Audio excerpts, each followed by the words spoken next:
Hello guys, आप लोग कैसे हैं। आशा करता हूँ आप लोग अच्छे होंगे और पूरी तन्मयता के साथ पढ़ाई कर रहे होंगे। तो आज हम फिर उपस्थित हैं आपके पास सह संयोजकता को लेकर और उसके आगे आज हम बात करेंगे। सह संयोजकता को हमने अच्छी तरह से समझ लिया था और उसके एग्जाम्पल भी देख लिए थे। आज के इस वीडियो में हम ये देखेंगे कि कितने टाइप के सहसंयोजक बंध बनते हैं या कोवैलेंट बॉन्ड जो बनते हैं वो कितने टाइप के बनते हैं। आज के सेशन में हम इसी के बारे में बात करने वाले हैं।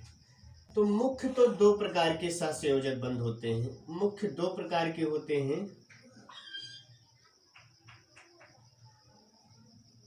मुख्य रूप से सहसंयोजक बंध दो प्रकार के होते हैं। बात करें अगर हम तो पहला है ध्रुवीय बंध। ध्रुवीय बंध जिसे हम कहते हैं पोलर बॉन्ड। Polar bond. और दूसरा क्या है? दूसरा है अध्रुवीय बंध। अध्रुवीय बंध या हम जिसे गैर ध्रुवीय बंध भी कहते हैं या गैर ध्रुवीय बंध। इंग्लिश में इसे कहते हैं non polar bond. Non polar bond. तो मुख्य रूप से हम दो तरह के बॉन्ड के बारे में बात करेंगे। और अगर हम बात करें तो कई जगह भी ये भी देखने को मिलता है कि इस बॉन्ड को तीन रूप में दिखाया गया है। और तीन रूप क्या है? पहले को एकल सहसंयोजक बंध कहा गया है। एकल सहसंयोजक बंध। एकल सहसंयोजक बंध। और दूसरी तरफ द्विक सहसंयोजक बंध। द्विक सहसंयोजक बंध। द्विक सहसंयोजक बंध। तीसरा है त्रिक सहसंयोजक बंध या जिसे हम हिंदी में हम कहते हैं एकल सहसंयोजक बंध को बोलते हैं सिंगल कोवैलेंट बॉन्ड। दूसरे को बोलेंगे डबल कोवैलेंट बॉन्ड और तीसरे को बोलेंगे ट्रिपल कोवैलेंट बॉन्ड। एकल सहसंयोजक बंध का मतलब है, अगर एग्जाम्पल मैं लेता हूं, अगर मान लीजिए हाइड्रोजन है। हाइड्रोजन इसके पास बाह्यतम कोश में एक इलेक्ट्रॉन होता है। तो एक इलेक्ट्रॉन, अगर एक इलेक्ट्रॉन, तो अगर ये एक इलेक्ट्रॉन की साझेदारी कर रहे हैं तो इसे हम एकल सहसंयोजक बंध कह देंगे। ये तो पहले का एग्जाम्पल हो गया। दूसरे में क्या है? दूसरे के एग्जाम्पल की अगर बात करें तो आपके पास ऑक्सीजन है और ऑक्सीजन में आप पढ़ते हैं इसका एटॉमिक नंबर 8 है। बाह्यतम कोश में 6 इलेक्ट्रॉन होते हैं। बाह्यतम कोश में 6 इलेक्ट्रॉन होते हैं। तो इसमें भी जो इलेक्ट्रॉन की साझेदारी हो रही है वो दो की हो रही है। दो पेयर इलेक्ट्रॉन युग्मों की साझेदारी हो रही है। तो इसे हम द्विक सहसंयोजक बंध कहेंगे। तीसरे में त्रिक की अगर हम बात करें तो तीसरे में एग्जाम्पल आप नाइट्रोजन ले लीजिए। नाइट्रोजन के बाह्यतम कोश में एटॉमिक नंबर 7 है। बाह्यतम कोश में 5 इलेक्ट्रॉन होते हैं। 5 इलेक्ट्रॉन होंगे। 5 इलेक्ट्रॉन होंगे तो यहाँ पर 3 पेयर इलेक्ट्रॉनों का आपस में साझेदारी हो रही है। 3 पेयर इलेक्ट्रॉनों के आपस में साझेदारी हो रही है। तो यहाँ पर जो हमें बंध देखने को मिला वो त्रिक सहसंयोजक बंध देखने को मिल रहा है। तो ये पॉइंट क्लियर हो गया। एकल सहसंयोजक बंध भी होता है, द्विक सहसंयोजक बंध भी होता है, त्रिक सहसंयोजक बंध भी होता है। लेकिन मुख्य रूप से अगर हम बात करें तो दो तरह के बॉन्ड होते हैं, ध्रुवीय बंध, अध्रुवीय बंध या जिसे हम गैर ध्रुवीय बंध या नॉन पोलर बॉन्ड कहते हैं। तो अब हम मुख्य रूप से जो बात करेंगे वो ध्रुवीय बंध और अध्रुवीय बंध के बारे में बात करेंगे। पहले हम बात करते हैं ध्रुवीय बंध के बारे में, जिसे हम पोलर बॉन्ड कहते हैं। पोलर बॉन्ड क्या है? ध्रुवीय बंध का मतलब हमने आपको बताया था, है तो एक तरह का सहसंयोजक बंध, ये बात तो हमें पता चल रही है, मतलब इलेक्ट्रॉन युग्मों की साझेदारी से ही बॉन्ड बनेगा। लेकिन ध्रुवी का मतलब होता है ध्रुव, पोल बन जाना। पोल कैसे बनेगा भैया? आपको पता है, जब अस्थायी विन्यास प्राप्त करने हो दो तत्वों के परमाणु आपस में सहसंयोजक बंध के द्वारा जुड़ते हैं तो उनके बीच में ऋण विद्युतताओं का अंतर होता है। कई बार हमने आपको बताया था जब बॉन्ड बने थे तो या तो बहुत कम होता है या शून्य होता है। तो अगर अंतर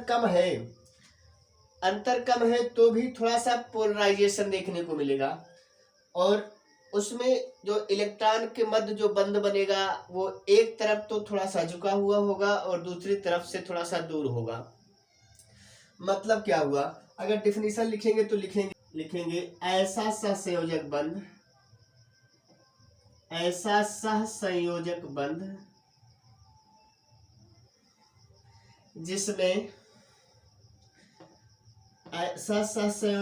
जिसमें ऋण विद्युतता के अंतर के कारण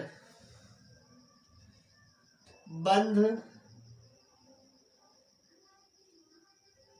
एक तत्व के परमाणु के नजदीक तथा दूसरे से थोड़ा दूर हटा होता है तथा दूसरे तत्व से थोड़ा दूर रहता है।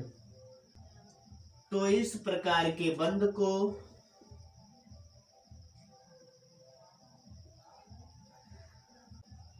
को ध्रुवीय बंध कहते हैं। ये आपको क्लियर हो गया। ध्रुवीय बंध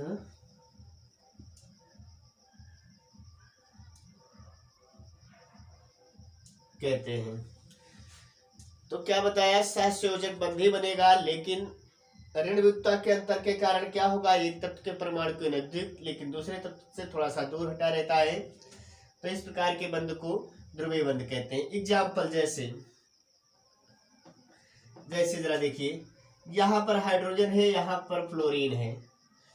ये है हाइड्रोजन के बाद तब कोष में एक इलेक्ट्रॉन फ्लोरीन का होता है 9। इसका इलेक्ट्रॉनिक विन्यास करें तो 2 7 आता है, यानी बाह्यतम कोष में इसमें 7 इलेक्ट्रॉन होंगे। तो एक इलेक्ट्रॉन ये भी चाहता है कि हमें मिल जाए। बना तो साझेदारी द्वारा बांड है, तो ये लेकिन बांड जो बनता है, ये जो बांड बनता है ये थोड़ा सा फ्लोरीन की साइड में झुका हुआ होता है, इसलिए इसके ऊपर आंशिक ऋणावेश और इसके ऊपर आंशिक धनावेश होता है। इस तरह से इनके बीच में ध्रुवीय बंध देखने को मिलता है। ये पॉइंट क्लियर हो गया होगा। अब हम दूसरा देखते हैं, अध्रुवीय बंध क्या होते हैं, उसके बारे में बात कर लेते हैं।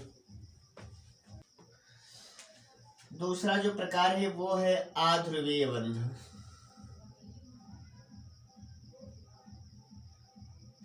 अध्रुवीय बंध जिसे हम कहते हैं non polar bond. Non polar bond क्या होगा? इसमें सीधी सी परिभाषा वही लिखेंगे, थोड़ा सा हटकर है कि जब अस्थायी विन्यास अथवा अष्टक विन्यास प्राप्त करने हेतु दो तत्वों के मध्य सहसंयोजक बंध बनते हैं, तो अगर इनके मध्य बना बंध बिल्कुल ठीक बीच में उपस्थित होता है तो ऐसे बंध को हम कहते हैं अध्रुवीय बंध। अध्रुवीय बंध कहते हैं। लिखेंगे जब, बिल्कुल सिंपल सी बात लिखेंगे, जब बना बंध बिल्कुल मध्य में उपस्थित होता है, बिल्कुल मध्य में उपस्थित होता है तो इसे अध्रुवीय बंध कहते हैं। अध्रुवीय बंध कहते हैं। जब बंध बिल्कुल मध्य में उपस्थित होता है तो इसे अध्रुवीय बंध कहते हैं। जैसे एग्जाम्पल देखते हैं भैया, एग्जाम्पल में क्या है, एग्जाम्पल में जैसे आप हाइड्रोजन और हाइड्रोजन के मध्य ले लीजिए, बिल्कुल एक इलेक्ट्रॉन दोनों को चाहिए, तो इनके मध्य जो बंध बनेगा बिल्कुल मध्य में उपस्थित होगा, क्योंकि दोनों की आवश्यकता उतनी है, इसलिए दोनों की तरफ से बराबर फोर्स लगेगा, इसलिए मध्य में उपस्थित होगा। और क्लोरीन क्लोरीन के बीच में जरा देखिए, यहाँ पर भी बाह्यतम कोश में 7 इलेक्ट्रॉन है, एक इलेक्ट्रॉन बिल्कुल इनको भी चाहिए, तो इनके मध्य में जो बॉन्ड बनेगा वो भी पूरी तरह से मध्य में उपस्थित होगा। तो इस तरह से जो बॉन्ड बनता है वो अध्रुवीय बंध कहलाता है। ये भी आपको क्लियर हो गया होगा। अब हम चलते हैं तीसरा जो मुख्य प्रकार है उपसहसंयोजक बंध, उसके बारे में पढ़ते हैं।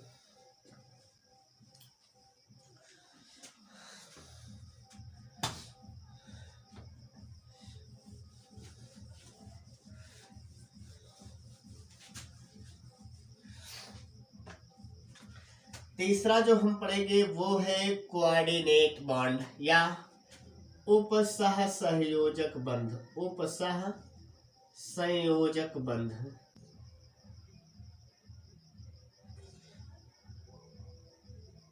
जिसे इंग्लिश में हम कहते हैं coordinate bond, coordinate bond. Coordinate bond क्या होगा? कोऑर्डिनेट बॉन्ड आप जरा देखिए तो यहाँ पर सह संयोजक बंध भी लिखा है, इसका मतलब साझेदारी वाला भी मामला होगा। लेकिन क्या लिखेंगे इसमें, परिभाषा थोड़ा सा डिफरेंस जाएगी।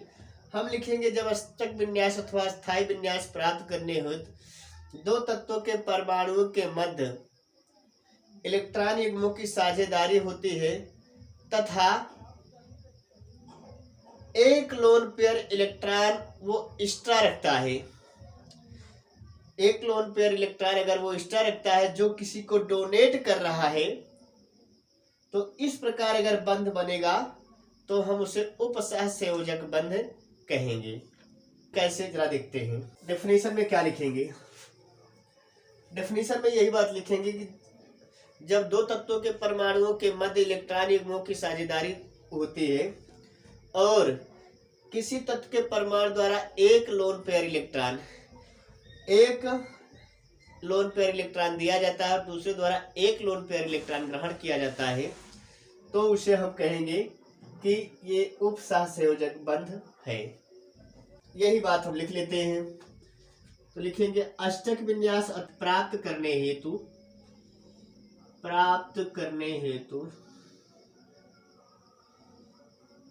अष्टक विन्यास प्राप्त करने हेतु जब किसी तत्व के एक परमाणु द्वारा एक इलेक्ट्रॉन युग्म दिया जाता है और दूसरे तत्व के परमाणु द्वारा इलेक्ट्रॉन ग्रहण किया जाता है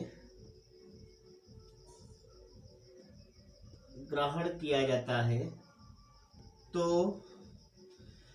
उपसह संयोजक बंध बनते हैं। उपसह संयोजक बंध बनते हैं।